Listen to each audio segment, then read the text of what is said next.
Hello everyone, welcome to Aptitude Academy. Here we focus on building strong concept of aptitude and reasoning from basic to advanced level, useful for banking exam and placement preparation. So let's start today's topic.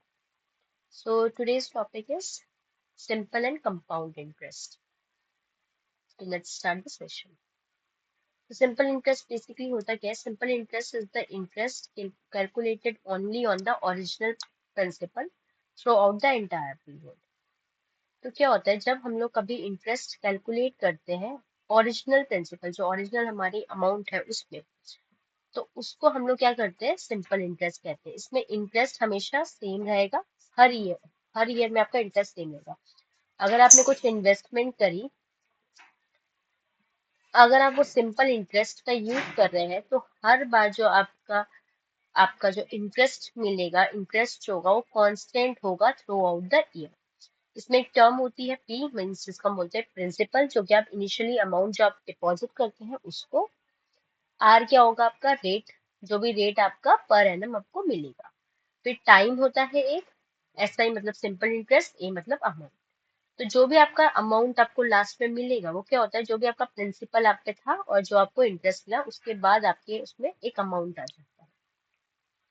तो अगर हम इसका general formula बात करें, क्या होता है simple interest का principal into rate into time upon 100। ये जर्नल है जो हम लोग स्कूल टाइम पे पढ़ते हैं। अब इसके आगे हम लोग देखते हैं आगे और क्या क्या फॉर्मूले हो सकते हैं। अब जैसे मैंने आपको बताया अमाउंट क्या होता है, वो होता है प्रिंसिपल प्लस सिंपल इंटरेस्ट। ठीक है, प्रिंसिपल को पी रहने देते हैं, सिंपल इंटरेस्ट का क्या होता है P into are into T upon में 100। तो ये होता है टी यहाँ से कॉमन आया तो ये आ गया 1 plus R into T upon में 100। तो ये आपका क्या आ गया अमाउंट का फॉर्मूला आ गया। अब अगर हम लोग क्या बात करें, अगर मैंने बोला कि आपका रेट आपका हो गया है हाफ, मतलब रेट आपका क्या हो गया है आधा, तो आपका टाइम क्या होगा, तो आपका टाइम हो जाएगा 2 टाइम्स। मतलब आप मान सकते हो कि रेट का इन्वर्सली प्रोपोर्शनल टाइम होगा। क्योंकि अगर मेरा रेट, अगर हम क्वार्टरली रेट की बात करें, क्वार्टरली मतलब होता है 1/4। अगर रेट हमारा क्वार्टरली हुआ तो टाइम हमारा क्या हो गया 4 टाइम्स हो गया। अगर रेट हमारा मंथली बात कर रही हूँ मैं, मंथली मंथली मतलब R/12, तो टाइम हमारा क्या हो जाएगा 12T हो जाएगा। ठीक है, अब इतने में कोई प्रॉब्लम है किसी को कि अगर हमारा रेट आपका हाफ है तो टाइम डबल हो जाएगा, रेट आपका क्वार्टरली है तो टाइम 4 टाइम्स हो जाएगा, रेट मंथली है तो टाइम 12T हो जाएगा। नेक्स्ट अगर हम देखें, एक टर्म होता है investment. When the borrower paid total money in some equal parts, then we can say that he was paying in installment. आपको भी कोई फोन खरीदते हैं या कोई भी सामान खरीदते हैं, तो अगर आप उसे ईएमआई में अगर लेते हैं तो हमें उसमें कुछ इंस्टॉलमेंट देनी पड़ती है। इंस्टॉलमेंट मतलब होता है जैसे आपने बोल दिया मंथली मैं 1000 रुपए दूंगा, तो ये मंथली आपकी डिडक्ट होती है, दूसरा हम कहते हैं इंस्टॉलमेंट में। तो सिंपल इंटरेस्ट में अगर आपको इंस्टॉलमेंट निकालना है तो उसका फॉर्मूला क्या होगा, A is equal to x plus x into are into first उसमें, अभी से समझाती हूँ मैं ये क्या फॉर्मूला है, plus x into R second उसमें। अभी अभी मैंने बताया था आपको कि जो सिंपल इंटरेस्ट होता है उसमें आपका इंटरेस्ट जो रहता है वो सेम रहता है उसमें। तो पहले हमने लिया एक्स, सबसे पहले जो आपकी इनिशियल इन्वेस्टमेंट होगी, फिर उसी एक्स में आपको कुछ इंटरेस्ट मिलेगा, फिर उसी एक्स में आपको फिर कुछ इंटरेस्ट होगा।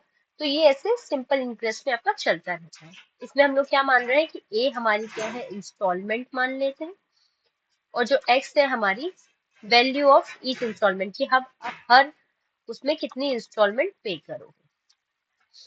तो ये आ गया हमारा इंस्टॉलमेंट का केस। नेक्स्ट है कंपाउंड इंटरेस्ट। क्या होता है compound interest is the interest calculated on principal as well as the interest of previous period. Means interest पे हमें इंटरेस्ट मिलता है कि अगर आपने किसी उसमें सेविंग करी है जो कि कंपाउंड इंटरेस्टली हो रही है, तो उसका मतलब है एक इंटरेस्ट मिलेगा आपको और उसके ऊपर फिर आपको एक इंटरेस्ट मिलेगा, तो ये बहुत बेनिफिट रहता है। तो इसका फॉर्मूले अगर हम बात करें कि क्या हमारा अमाउंट इंटरेस्ट रहेगा, अगर हम उसको एनुअली रखेंगे तो जो आपका अमाउंट का फॉर्मूला होता है वो होता है आपका प्रिंसिपल 1+R/100 की पावर n। अगर हमने बोला आपको इसको t मान लेते हैं, आप n या t कुछ भी मान सकते हैं। अगर हमारा इंटरेस्ट, अगर हम बोलेंगे इंटरेस्ट क्या है आपका, कंपाउंडेड हाफ ईयरली। अगर हम हाफ ईयरली की बात करें, अभी मैंने बताया जब आधे ईयर की बात करेंगे तो क्या हो जाएगा, आपका रेट आपका हाफ हो जाएगा और टाइम क्या हो जाएगा, आपका डबल हो जाएगा। इसी अगर हम क्वार्टरली की बात करें, क्वार्टरली में आपका क्या हो जाएगा,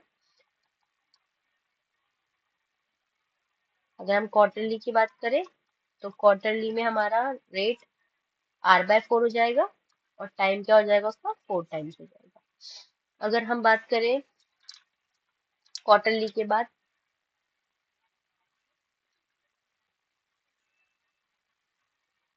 मंथली, मंथली वाली बात करें तो उसमें अमाउंट कितना आएगा, प्रिंसिपल 1+R और ये कितना हो जाएगा 12/100 और इसकी ये कितना हो जाएगा 12n हो जाएगा।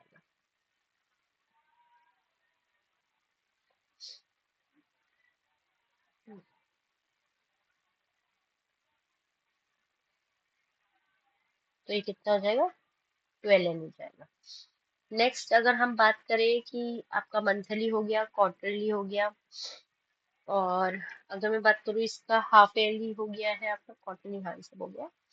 फिर अगर हम बात करें कि अगर हमारे अमाउंट, अगर कभी हमें टाइम जो है वो फ्रैक्शन में दे रखा हो, टाइम इज इन फ्रैक्शन, तब क्या होगा केस, जब टाइम फ्रैक्शन में होगा तो हमारा, जैसे मैं एग्जांपल ले लेती हूँ, जैसे टाइम मेरा है 3:5/6 ईयर्स, तो हम क्या करेंगे, जो आपका अमाउंट होगा वो कैसे होगा, प्रिंसिपल होगा 1+रेट/100 होगा, और यहाँ पे n कितना है, पहले 3, तो 3 लिखेंगे, फिर 1+ ये क्या बचा हुआ 5/6, क्या लिख देंगे 5/6 R और डिवाइड बाय 100। तो ये इसका फॉर्मूला हो जाए, तो इसको हम ऐसे लिख सकते हैं, जैसे कोई यहाँ पे मैंने मान लिया ABC ईयर्स है ये, तो प्रिंसिपल 1+R/100 की पावर A, और यहाँ क्या होता है 1+B/C R/100। तो ये इसका फॉर्मूला है। अब अगर हमारा जो रेट है, मान लेते हैं जैसे हमारा रेट है एक R1 माना मैंने, R1 परसेंटेज, और ये पहले क्या है फर्स्ट ईयर, पहले फर्स्ट ईयर में रेट आपका R1 है। जो आपका सेकेंड ईयर है उसमें आपका रेट क्या है R2 परसेंटेज मान लिया, और आपका थर्ड ईयर की बात करूँ तो मैं, थर्ड ईयर में आपका कितना है, मान लो R3 परसेंटेज है, तो आप अमाउंट अगर निकालेंगे तो कैसे निकालेंगे, प्रिंसिपल 1+R1/100, फिर 1+R2/100, फिर आएगा आपका 1+R3/100। तो ऐसे करके आप इसका अमाउंट निकाल देंगे। अब दूसरा कॉन्सेप्ट देख लेते हैं, ये तो पहले कॉन्सेप्ट की बात हुई। अब कॉन्सेप्ट नंबर सेकंड हमारा क्या कहता है, अगर हम बोलते हैं एक सम ऑफ मनी है, वो हमने रखा प्लेस्ड एट कंपाउंड इंटरेस्ट, ठीक है, उसके बाद वो becomes n time in t years, मतलब कुछ अमाउंट ऑफ मनी था वो n टाइम्स हो गया इतने साल पे, ठीक है, और उसके बाद उसने बोला है एंड m टाइम्स हो गया इन, मान लेते हम x इयर्स। तो हम कैसे निकालेंगे, देखो एक अमाउंट ऑफ मनी है, कोई भी मनी है, आपने उसे रखा कंपाउंड इंटरेस्ट में, वो कुछ टाइम में, कुछ टाइम का हो गया, कितने साल में, सर टी इयर्स का हो गया, मतलब आपने रखा सपोज करो 100 और वो हो गया आपका 500 2 साल में, तो क्या होता है वो हुआ, तो फिर वो बोलता है कि m टाइम्स ऑफ मनी, अगर उसी मनी को हम लोग 6 साल और रख देंगे तो इतना अमाउंट हो गया। ऐसे टाइप के क्वेश्चंस में हम क्या ट्रिक फॉलो करते हैं, तो इस टाइप की ट्रिक में हम लोग फॉलो करते हैं n की power 1/t is equal to m की पावर 1/x। इसमें से कोई भी एक टर्म आपकी मिसिंग होगी और एक टर्म आपको दी जाएगी। जैसे एक एग्जांपल ले लेते हैं, सपोज करो एक सम ऑफ मनी है, मान लेते हैं कुछ मनी है, वो हो गया है ट्वाइस, आपका ट्वाइस ऑफ इटसेल्फ मान लेते हैं,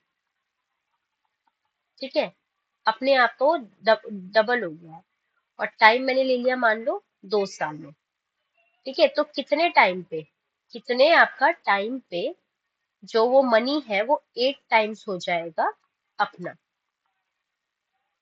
तो आप इसको कैसे निकालेंगे?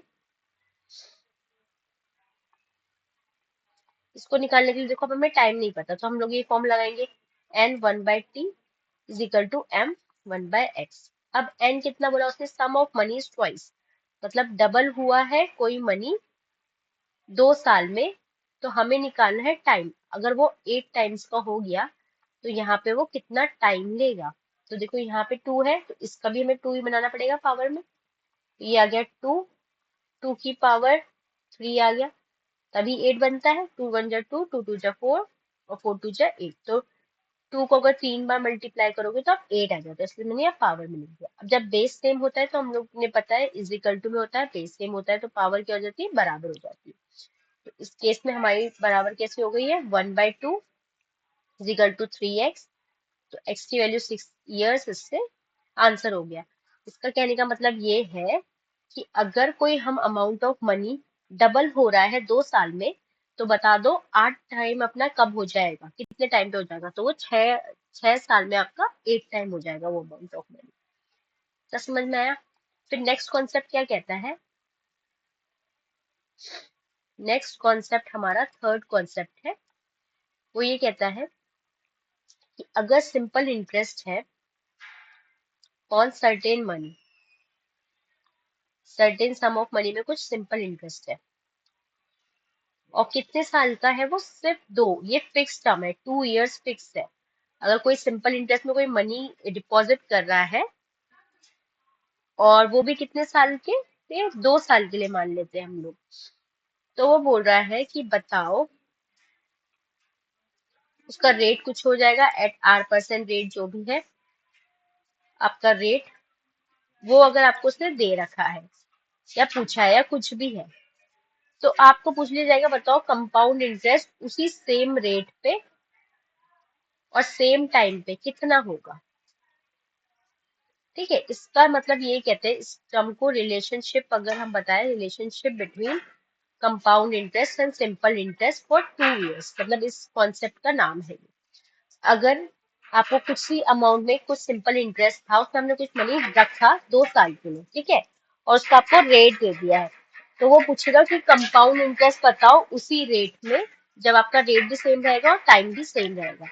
तो इस कॉन्सेप्ट को इसका फॉर्मूला क्या होता है, इसका फॉर्मूला होता है simple interest upon compound interest upon simple interest is equal to 200 plus R upon में 200 हो गया।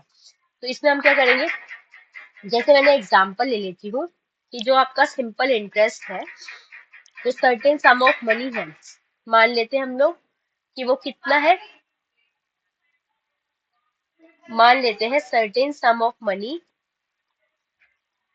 वो है आपका 2 साल के लिए, ये 2 इयर्स आपका फिक्स है, इस ये चेंज नहीं होगा। 2 इयर्स के लिए हमारा उसका रेट है 10%, ठीक है। ये सिंपल इंटरेस्ट में है, कुछ certain amount of sum of money है, 2 साल के लिए आपने 10% इंटरेस्ट में रखा, उसकी वैल्यू आपको दे दी मान लो 600 रुपए, ठीक है। और कंपाउंड इंटरेस्ट आपको निकालना है एट, जब क्या होगा, रेट और टाइम दोनों सेम होगा, तब आप ये वाला फॉर्मूला यूज करेंगे। सिंपल इंटरेस्ट में कुछ अमाउंट ऑफ मनी रखा है उसने 2 साल के लिए, रेट दे रखा है आपको, सिंपल इंटरेस्ट आपको दे दिया है इसमें। कंपाउंड इंटरेस्ट निकालना है आपको उसी रेट में और टाइम पे, जब भी दो उसकी बात करें ना, कंपाउंड इंटरेस्ट और सिंपल इंटरेस्ट, और आपको रेट वगैरह दे रखा हो, तो हम फॉर्मूला लगा देंगे सिंपल, क्या लिखेंगे, simple compound interest divide by simple interest 200, rate हमें कितना दे रखा है अभी 10/200, ठीक है। अब हमें क्या है, CI तो हमें पता नहीं है, लेकिन सिंपल इंटरेस्ट हमें दे रखा है 600, और ये क्या है 210 हो गया, और यहाँ 200, तो ये 2 से 2 जीरो कैंसिल, 2 1 जा 2, 2 3 जा 6, तो कंपाउंड इंटरेस्ट कितना है 210 इंटू 3, तो ये आ गया 630 रुपीज। ठीक है, नेक्स्ट कॉन्सेप्ट क्या कहता है? Concept number 4। कॉन्सेप्ट नंबर 4 कहता है कि अगर हम लोग को नॉर्मल दे रखा है कि हमें कंपाउंड इंटरेस्ट कैसे निकालते हैं। देखो, आपको अमाउंट दे रखा है। अमाउंट, हमारा अमाउंट का फॉर्मूला होता है P ब्रैकेट में 1+R/100n। ठीक है, अब इससे सिंपल इंटरेस्ट निकालते, देखो अमाउंट क्या होता है? प्रिंसिपल और जो उसमें इंटरेस्ट आ रहा है। तो सिंपल इंटरेस्ट क्या होगा? Amount minus principal. तो सिंपल इंटरेस्ट का फॉर्मूला क्या हो गया? अमाउंट का मतलब है ए की वैल्यू हमें दे रखी है P 1+R/100 की power n minus P। P common लिया तो 1+R/100 और यहाँ पे ये आ गया n माइनस 1। तो यहाँ से आप क्या निकाल सकते हैं? Simple interest. अब कॉन्सेप्ट नंबर 5 क्या कहता है? 5 ये कहता है अगर हमारा है डिफरेंस दे रखा है हमें सिंपल इंटरेस्ट और कंपाउंड इंटरेस्ट में एट सर्टेन मनी, कुछ सर्टेन सम ऑफ मनी पे, और कितने साल के लिए दे रखा है, ये इंपॉर्टेंट है। ये फिक्स रहता है फॉर 2 years। ठीक है, 2 साल के लिए फिक्स है। रेट कुछ भी हो सकता है, रेट पर एनम। तो उसका डिफरेंस का फॉर्मूला जो होता है वो होता है PR/100 का होल स्क्वायर। तो इसका एक एग्जाम्पल ले लेते हैं। जैसे इसका एग्जाम्पल क्या कहता है कि मान लो डिफरेंस बिटवीन जो आपका simple interest and compound interest on certain amount of money मैंने मान लिया एट 2% और एनम हमने कुछ इंटरेस्ट और रेट माना, और फॉर 2 years, जब 2 years आएगा तभी ये फॉर्मूला लगेगा और डिफरेंस लिखा आएगा। इस मान लो हमारा कितना है 3.60। उसके बाद उसने बोला है फाइंड कर दो इसका सम। तो आप क्या करोगे? सीधा डिफरेंस का फॉर्मूला लगाओगे। डिफरेंस क्या होता है? Difference is equal to PR/100 की पावर n। n मतलब 2, यहाँ पे क्योंकि ईयर 2 है ना। तो प्रिंसिपल हमें पता नहीं है, रेट हमें पता था 2, और ये 100 है और इसकी पावर 2 है। और यहाँ पे कितना दे दिया इसने? 3.6।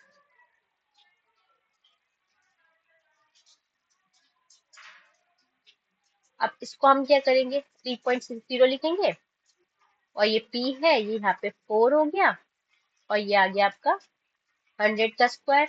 यहाँ से कैंसिल करेंगे, 9 4 36 होता है, तो ये आगे यहाँ से कैंसिल आउट हो गया।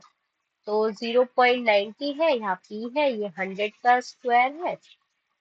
तो इसके हम लोग 0 ऐसे कर देंगे, इससे कट गया, 100 से 100 कट गया, तो P की वैल्यू कितनी आ गई आपकी? 9000। नेक्स्ट नेक्स्ट कॉन्सेप्ट क्या कहते हैं आपका? Concept number 6। वो कहता है आपका कि अभी तो आपने 2 साल के लिए निकाला, अगर आपका 3 years के डिफरेंस की बात हो रही है तब क्या करेंगे हम? तो 3 years के लिए हमारा डिफरेंस का फॉर्मूला क्या कहता है? PR² 300+R अपॉन में 100 का क्यूब। तो ये आपका कितने के लिए आ गया? 3 years के। जैसे एग्जांपल ले लेते हैं, अगर जो डिफरेंस बिटवीन आपका सिंपल इंटरेस्ट या कंपाउंड इंटरेस्ट और सिंपल इंटरेस्ट फॉर 3 years हमें दे दिया है एट 5% पर एनम में इस ₹102 मान लेते हैं। तो फाइंड करना है हमें सम। तो हम लोग ने क्या किया? डिफरेंस लिखेंगे फॉर्मूले में। डिफरेंस PR² 300+R अपॉन में 100 का क्यूब का फॉर्मूला लगाएंगे। तो डिफरेंस कितना है? 102। प्रिंसिपल में पता नहीं, रेट हमारा है 5, मतलब इसे 5 × 5 लिख देते हैं, और यही हमारा रेट 5 है, और ये 100 का क्यूब। तो जब हम इसे सॉल्व करेंगे, ये 102 होगा, ये P होगा, ये 25 होगा, ये 305 होगा, और ये 100 का क्यूब। अब जब इसे हम लोग सॉल्व करेंगे तो ये 122 है। जब हम इसे सॉल्व करेंगे तो P की वैल्यू आ जाएगी हमारी 16000। तो उसका आंसर ऑप्शन। लास्ट कॉन्सेप्ट देख लेते हैं, कॉन्सेप्ट 7। कॉन्सेप्ट 7 क्या कहता है, अगर सम, एक क्वेश्चन आता है हमारे क्वेश्चन में, क्वेश्चन पेपर में एक क्वेश्चन ज्यादातर पूछा जाता है कि अगर कोई सम है ए, वो आपका बी बन गया कितने टाइम पे, T1 ईयर्स में, मतलब कुछ भी आपको एक सम दे देगा, जैसे 500 एक सम है, वो आपका 600 बन गया एक साल में, ठीक है। और वो कैसे बना है, at compound rate, compound rate, मतलब कंपाउंडली उसमें रेट ऑफ इंटरेस्ट लग रहा है। देन उसने बोला कि आफ्टर T2, कोई आपको बोलेगा कि 6 साल के बाद बता दो वो सम कितना बन जाएगा। तो ऐसे अगर क्वेश्चन आएंगे तो इसका फॉर्मूला क्या रहता है, बी T2/T1, ये डायरेक्ट फॉर्मूला है, आपको इसमें कुछ सोचने की जरूरत नहीं, ये फॉर्मूला आपको याद करना है। अब जैसे इसमें क्वेश्चन करके देखते हैं, जैसे अगर मैंने बोला 448,800 वो कोई अमाउंट ऑफ सम है, ये बन गया अभी 6,000 बन गया, मान लो कितने टाइम में, इन 4 ईयर्स में। तो आपको फाइंड करना है कि वो सम कितना होगा आफ्टर 12 ईयर्स, 12 साल के बाद कितना होगा। तो आप क्या करोगे, लिखोगे उस अमाउंट को निकालने के लिए हम ये फॉर्मूला लगा रहे हैं कि पावर T2/T1 और ए की पावर T2/T1 -1। तो बी आपका कितना है 6,000, ए कितना है आपका 4,800, T1 कितना है आपका 12, T2 ये है T2 आपका 12 और ये 4 है, और यहाँ पे भी आपका 12/4, तो ये 3 आ गया, ये 3 आ गया, तो 6,003 और यहाँ 4,800 2। जैसे जब आप सॉल्व करोगे तो ये आएगा 9375 का answer. So this is all for today's session. I hope you all like the session. If you like the session, please do like, share, and subscribe my channel. So thank you so much.